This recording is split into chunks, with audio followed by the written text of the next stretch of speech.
Have you ever wished you could highlight a selection based on a drop-down selection that you make? So let's go ahead and jump in. So let's start by creating a drop-down. So right click, drop-down, and then you can set the options manually here, or you can go drop-down from a range, select the data range, and then we can select that column. So that way we only have the options actually in that column. So we can hit done, and there we go. And now we have this drop down. So we can select Katie, and then how do we make this show up? So let's go ahead and close this out. And then we can either select just that column, and we'll start with that. And I'll show you how to select the entire rows and highlight them as well. So we'll start with just the column. And so I'm going to delete that end reference. So it's C7 through C. And then what we're going to do is go down to custom formula. And what we're going to do is an equal sign. And then the same cell that we're starting with, so C7, and then another equals, and then we'll go back to this cell, which is C4. Now, one thing we need to add here is dollar signs. And what this does is it makes sure that it only compares to this cell specifically.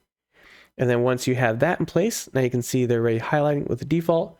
So at this point, you can select what color you want to highlight.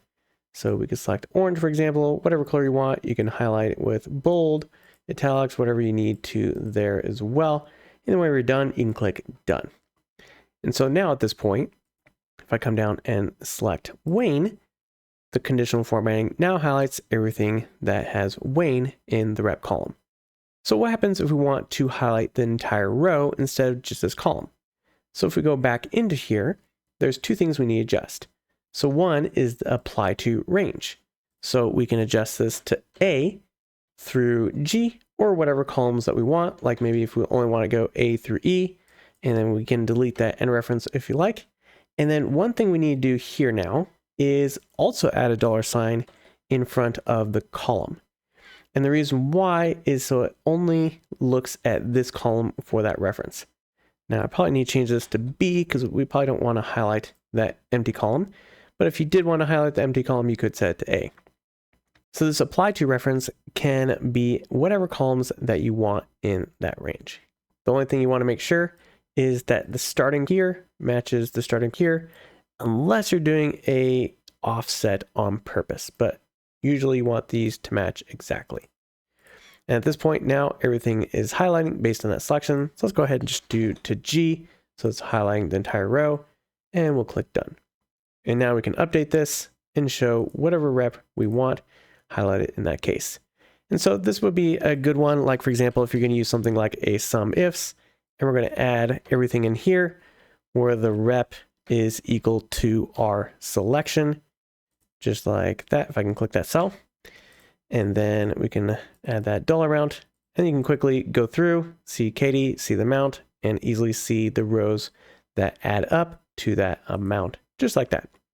And then this works whether you want it for the reps or the sector. So to wrap up, let me just show you how to switch this to the sector. So I'm going to remove this row real quick. And then let's delete these. And let's add the drop down rule right here. And then let's go ahead and do from range again. Select data range. And then we'll select this one. Hit OK. And done. And now we can select those. And so to do this highlighting again, we'll go to our conditional formatting rules, and then we can even type it directly in here. I didn't select anything in that range, but we could type in B7 through G, and then we can again go down our custom formula, and then equals, and this time it'll be $D7. And notice I'm not doing a dollar sign here because I want this to go down and check each row. So the only time I'm adding the dollar sign is if I don't want it to change. So for example here, this drop down is only in D4. So I'm locking both. I don't want to change columns. I don't want to change rows. And this one, I don't want to change columns as looking at, but I do want to change rows.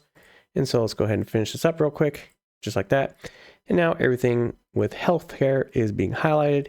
I change to business technology, and it's switching just like that. All right, so that is it for today's video on how to highlight based on a dropdown. Make sure to check out the other videos on our channel for more tutorials on both Google Sheets and AppScript. And as always, have a great day.